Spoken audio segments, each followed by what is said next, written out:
I apologise. I'm not a mukbanger. Right, that's going to take ages to get out of my teeth. Do you remember in class when you weren't allowed to eat in class? Definitely you weren't. That was always that was a no-no. One of the main things. There's quite a few things you're not allowed, but one of them was eating. Definitely weren't. You weren't. Do you remember that when you might not even be little? You might not have to remember that back far. Maybe it happens tomorrow. You're not allowed to do it. But there's always one teacher, isn't there? And there's always one teacher. We had one that was diabetic, so they get a little bit of, maybe they're allowed because they're diabetic. But I didn't know. And it wasn't just them. You always get one teacher, and they just eat, don't they? They have something to eat, and you're like, well, chuffing hell, this is not on. I'm chuffing hungry. You're eating. I'm not allowed. What the chuff? Well, now I've just been eating my biscuit. Although here, you are allowed to eat whatever you want during the broadcast. That is fine. It doesn't even put me off. I'm not even bothered. You can eat whatever you want. In fact, why don't you get yourself a drink and a snack? I should say that at the start. Isaac Arthur does. You can do that. Look, I'm not supposed to. I'm supposed to get on with the chuffing talking. Last week we did mental health history timeline, and we got up to ancient Greece, really. We talked about how in the prehistory, the earliest, we don't really know what was going on really, but we found some skulls and they had some holes in, so they reckon that to help people with mental health they bashed their heads in. And then you had the ancient Egyptians, and the ancient Egyptians, they were all about Amun-Ra, and that if you had mental health problems, it was because God sort of did it to you, and maybe you should hurry up and build that pyramid. So that was bad. That was a bad concept, because it was we discussed last week that it would be really difficult to, there's not very many pools of resource to help you, support you get through it, and it wouldn't be a clear goal of how and why and what if you thought that God was afflicting you with it. So we sort of said that was a bad idea, and we can go on to prove when we get to the more modern stuff why that is actually a bad idea. We can reflect on that again when we get to that episode. This is the good bit of Zelda, isn't it? Whatever I'm saying now is the best bit of the video, because this is one of the good songs. You're allowed to use the Zelda music, it's fine. Just puts a bit of a spin on what I'm saying. It's alright. It's alright. This is don't even have to say anything, it's just Look, we got up to ancient Greece, and in ancient Greece, Hippocrates himself, big old beard on the fella, he said that, no, wait, you got it wrong. You're getting way off track. Don't think that religion and God is no.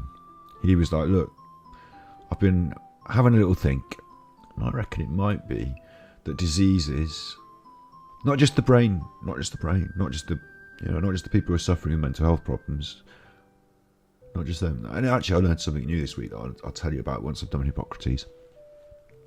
Not just them, but other people who are suffering with, bad eye, bad foot. There's some scientific. It's like the Latin term for, when you go to the hospital and they say, you say, I've got this wrong with me, and they say you don't understand what they're saying. Do you remember that when they, oh, sorry, that was just like the medical term. You mean bad foot? Yeah, bad foot. Oh, bad foot. Oh, you've got bad foot. Why don't you come this way into the bad foot section? It's got a funny name, of course. Wouldn't want you knowing where you were in the hospital until you'd learned all that Latin. So look, sit there in the bad foot section. You're not going anywhere, are you? Because you've got bad foot. Anyway, look. It was Hippocrates himself who said, look, basically, bad foot, everything, all the different things, mental health as well. They're, I think they coined the phrase, probably, pathology, things that are bad, in your body, like they can be fixed. We could have like medicines and scientific ways of working out what they are and how to fix them. Science-based approach. That was ancient Greece. He was into that, Hippocrates. He sort of started a movement, started a way of thinking about the thing. Not just the mental health, but all the health in general. Probably wasn't the first person to do that, probably in different cultures around the world, because we're looking at it through like a Western prism, but probably in different cultures throughout the world, they had their own versions of rudimentary medicines. their own understandings of it. We have sort of said, in brackets, most early cultures thought that many of the bad things that they couldn't understand were just like afflictions from gods. So maybe the ancient Celts really didn't believe that God afflicted people and that everything was, internal pathological, and maybe they just didn't have the device to really diagnose it. I can't ask them, and it doesn't matter. Well, it does matter enough for me to do a stream about it. So another week I could have gone off on a way off tangent. I could have been talking to Boudica, but I just don't really quite feel like that this week. So give me a break. Look, last week I took a break. This week I'm getting back into it.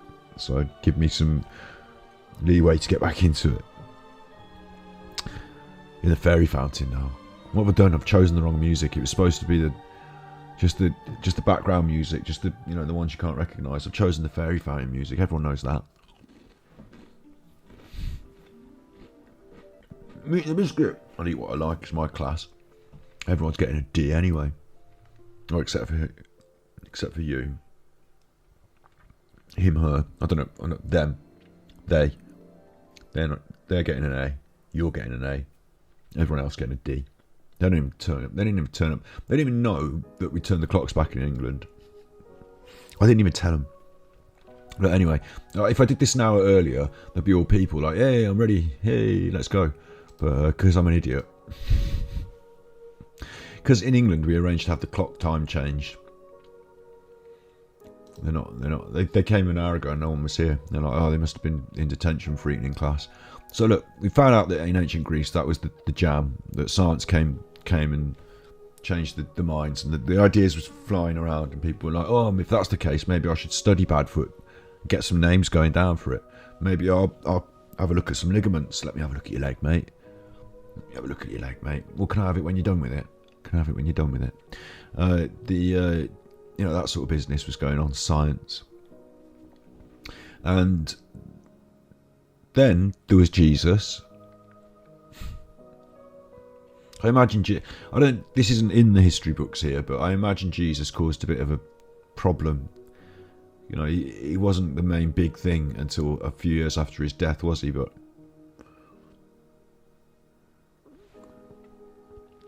as we know, I don't know if you do know, we know, I know, you know, everyone knows, you do because you're getting an A.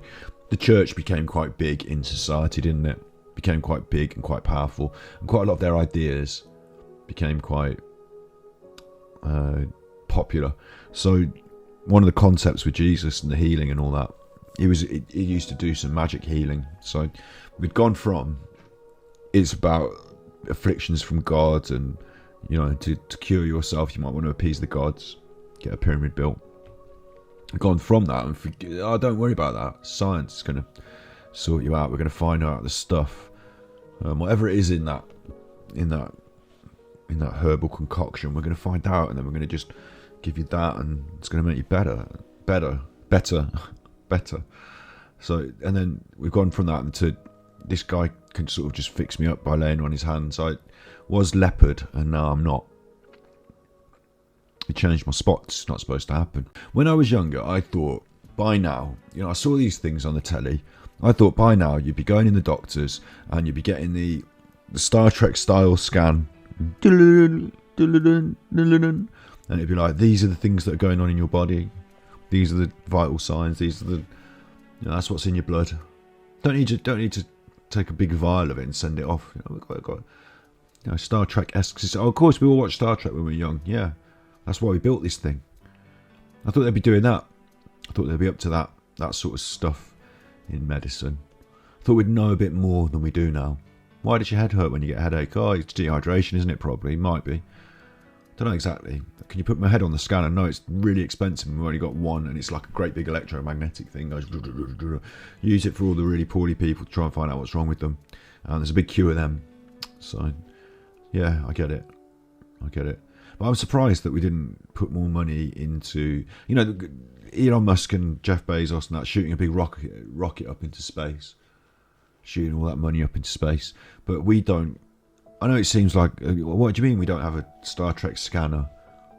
I'll tell you what you do have at the airport. You've got because some people used aeroplanes to try and blow things up, didn't they? They had that problem with that. So now at the airport, when you go on the airport, they can see I was going to say up your bum. Not talking about you and your bum. Sorry about that. It was a bit rude. But they've got like a scanning device that can scan your body when you go to the airport, haven't they? They've got one of them at the airport. But for health purposes, we're not up to that yet. We're still on the old system when you were a kid, when I was a kid.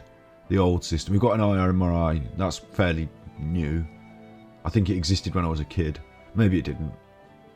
But you certainly don't have a personal, go to the GP, step into our scanners. And don't worry, because we've got, we've made some leaps and bounds in medical science, absolutely.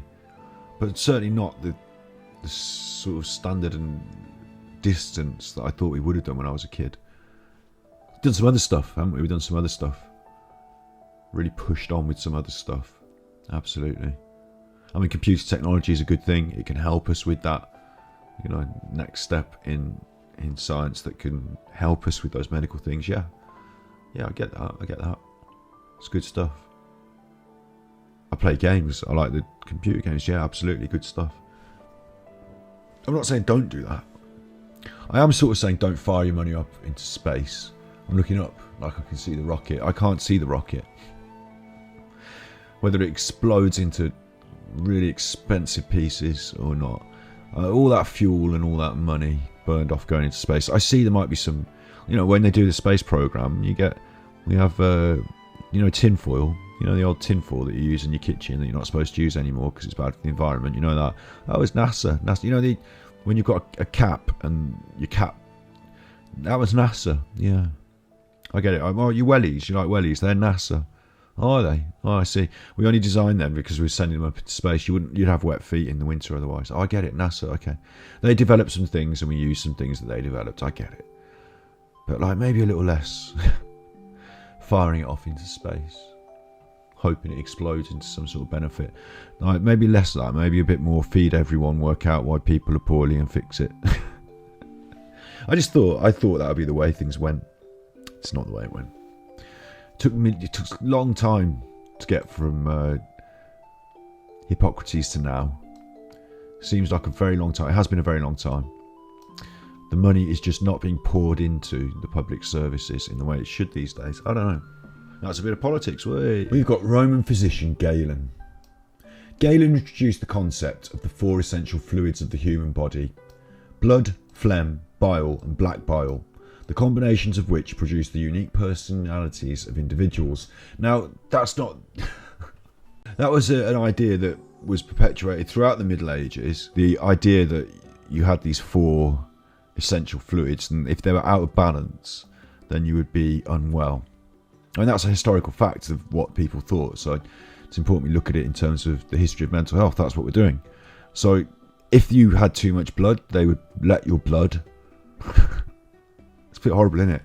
They'd let your blood, they'd take it out of you with the use of leeches or just cutting you open and having you bleed. Bit horrible.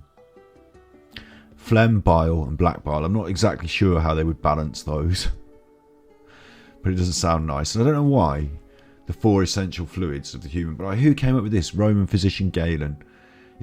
Blood's clear, isn't it? You're full of it. It's obvious why blood would be one of the 4 essential fluids. Don't know why there has to be 4. Phlegm, I suppose, again, you can, what's this in my mouth, what's in my nose, or this, you can call that, that's part of your body, I guess. Bile, my tummy, you get bile out your tummy. And black bile, and that's it. Water wasn't, you drink quite a lot of water. You didn't miss it. No, you didn't. Well, you didn't miss Mental Health Monday. No, you didn't. Nice to see you.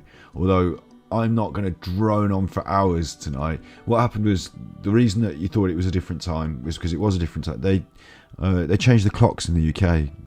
So in America, if you're in America, then you thought it was an hour ago, and it wasn't, because in the UK we've changed the clocks. So historically, here we are. Galen. Okay, Galen. That described the 4 classical temperaments. Oh gosh. So it's not just that you've got 4 essential fluids now. It's not just 4 essential fluids. It's 4 classical temperaments as well. So it's all about fours. And look, you've got 4 different shaped heads there, which represent the different mental states. Okay? But what we're trying to figure out here is we're trying to figure out what it would have been like to this to be your diagnosis and for this to be your treatment. That's what we're going to be looking at. So corresponds to the 4 humours. Oh, they correspond. So I guess, okay, here we go. Melancholic, phlegmatic, sanguine, and choleric. So yeah, melancholic, I don't know why that... We now talk about melancholy. I don't mean melancholy. Being melancholic means feeling down. Phlegmatic, full of phlegm. That's not a mental one. That obviously connects to phlegm. Then there was black bile and bile, wasn't there? So sanguine. I'm gonna have to look that up. Copy. It's gonna just say something like poorly, isn't it? Sanguine. Like yellowing and jaundice. Something like that. Sanguine. Optimistic or positive. Alright. What? It's breaking my brain a little bit. A blood red colour. Maybe they were referring to the blood red colour of black bile. I don't know. So an optimistic mood though. Sanguine. Oh, I didn't realise that was a positive word. Sanguine. Sanguine. Sanguine. Sanguine. Sanguine. Sanguine. Sanguine, it says there in the pronunciation. So have it right. Sanguine. You thought it was something to do with blood. So that might be the blood one. Because you've got 4 temperaments, but you've got 4 humours, right? So the 4 humours, the 4 body fluids, they're blood, yellow bile, black bile, and phlegm. And they connect up to melancholia, phlegmatic, sanguine, and choleric. I think choleric's to do with the blood as well, isn't it, though? Learning things as we go. It's just fine to just be learning things. Bad-tempered or irritable. In a medieval medicine, having a cholera as the predominant bodily humour. A choleric, that is. Crouchy, good. A choleric disposition. I thought it was to do with blood. Okay, it's not. It's to do with one of the others. So, sanguine is optimistic. Choleric is bad-tempered. Now, imagine this. Imagine back in the day, and this went on. Like, this is from the Romans, right? Bear in mind, this was the Romans. They said this is how it works. And they've took... how is it that you've got Hippocrates and his... I suppose there were people pushing that one. And there were other people pushing other ideas. And there were all sorts of different ideas being pushed, I guess, throughout history. So I guess that it was a bit of a mishmash. But it feels like they missed the trick, didn't they, of following... Because Hippocrates was onto the right sort of thing. And then this Roman... has superseded them, and everyone's gone with this, but it's gone all the way. It's from the 2nd century AD, and it's gone all the way through to like Shakespearean time, which would have been 1400s, 1500s.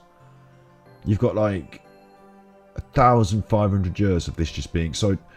I'm not talking when you talk about the olden days. You could be talking about anywhere from Rome to. I'm sure that other cultures, I keep saying this and I should do, I'm sure that other cultures, Asian cultures, Arabic cultures, the original people of Australia, I'm sure they had their own ideas about things as well, which were going on that were completely contrary to this 4 humours thing. That the 4 humours thing was the main Western, like, socially dominant idea because of empires from the UK, United Kingdom, Great Britain, and other empire-building nations of the West. I mean, I'm sure that was the case, but we're just looking at it from this point of view. If you were to be born in 1200, got that right? 1200, yeah. If you were to be born in 1200 AD.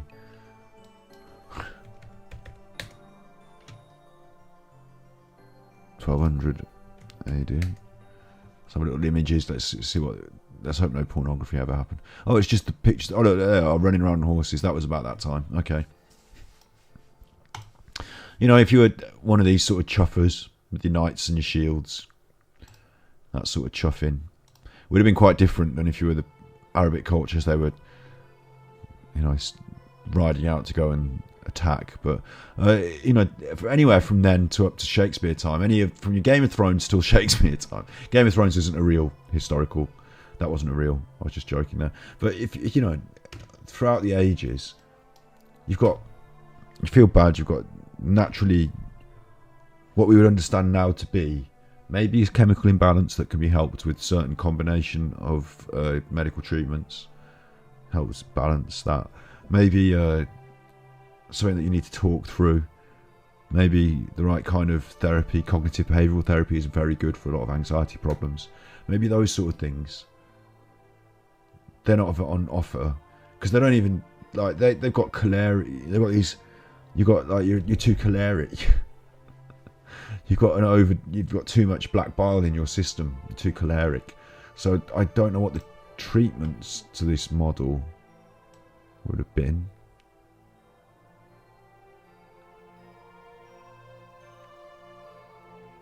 Nine temperaments now. I mean, it's interesting, isn't it, that research on this theme, that in later years, in the 50s and so on, they were able to do actual experiments and research this theme and find out what was worth keeping from it.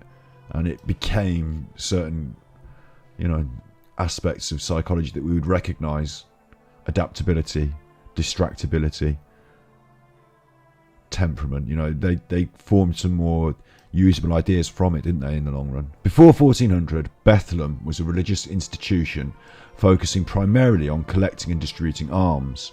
By the 14th century, 1300, the main beneficiaries, apart from the hospital and its staff, were probably poor people who lived locally rather than the Order of Bethlehem.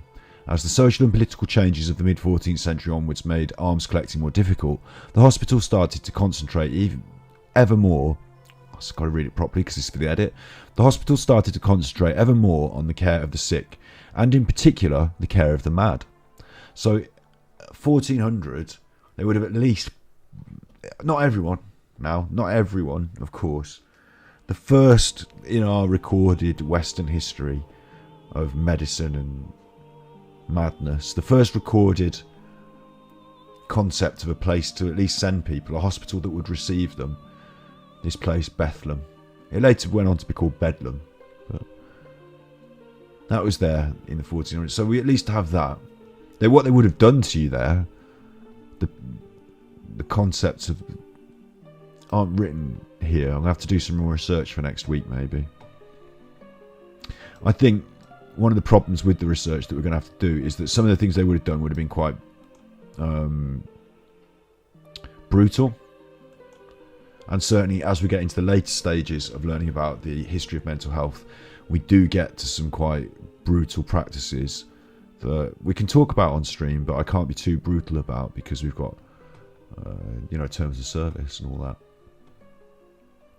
But yeah, we've got 12,000 AD onwards. We've got finally up to 1300. It took a long time. And all the way up until that time, they were talking about your different balances of your different essential fluids. So they would have treated you with some kind of kook medicine that wouldn't have helped. Wouldn't have helped at all. They wouldn't have even treated it. Okay, let's think about that, because that's kind of bang on as well, isn't it? They wouldn't have even treated it like a mental health issue. They wouldn't have treated it like that. They would have treated it like a physical ailment, that there was some kind of physical imbalance in your body. Now that's almost congruent with some modern day thinking about it, because you can have chemical imbalances in your system. Quite simple things that with antidepressants, sometimes the approach is to slightly tinker with that chemical balance, to add a little bit of this or stop a bit of that getting through and see if that helps. Sometimes it's trial and error, so you can actually you go to the doctor and say, maybe I should try this. They give you that and you try it. Oh, it's not so good. Didn't like that. Doesn't mean that all antidepressants are all bad and that you might not find the right one for you. But yeah, you feel invariably set back then. Leeches. Leeches and other things of the ilk would have been used to drain or add, maybe, certain balances of bile and blood. And you'd have been sent on your way. So no provision at all for nowadays as well, we know there's such a wide range, don't we, of different. We've looked at a few on Mental Health Monday on the old channel that you can review. It's worth doing. It's worth watching those videos, all of them, twice. If you watch one of our videos on Ganji Kid or Mental Health Monday or Ganji Cuts or whatever, make sure you watch all the way to the end, because YouTube doesn't want people just watching 5 minutes and clicking off. Thinks that's not a very good video. Make sure you watch it all the way to the end. Probably want to watch all of them, all of the videos. Look, anyway, there is a wide spectrum of mental health struggles that people have for a wide spectrum of reasons. And back then, none of it would have been taken into account. And none of it, because that wide spectrum would have been treatable in a wide different, wide optional different ways. None of it. It's a bit of a shame, isn't it? None of it would have been caught in any sort of net, really, if you're just going to be draining people of fluids or improving their choleric temperament. Wow. But at least they started to put people in a particular place, put them all together in a... I imagine the people that ran the Bethlehem Hospital, the Sisters of the St. Mary of Bethlehem Order, would have probably been quite compassionate, I hope. Even if they didn't have a real solid grasp of the nature of these problems. What a training concept. We now know how to treat mental health in different ways, much better than leeches. And the word is out and they can't deny it. They can underfund it, they can fail to act on it, but when we, the people, with the access to the information, the internet these days, they didn't always let you do that. If you weren't educated, if your parents weren't rich and you weren't from the right class, then you wouldn't get educated, you wouldn't learn to read the Latin and be in the church and whatever knowledge there was held back, was held away from people. You can't do that these days. You can't do that. The only thing that they can stop you, there is a certain, I'm saying that the internet's not available in the Amazon rainforest, is it? The internet's not available in every impoverished community, whether it be the UK or Africa or anywhere. I get that, but we're close and to the majority. The information is out. They can't stop the general concepts being out there.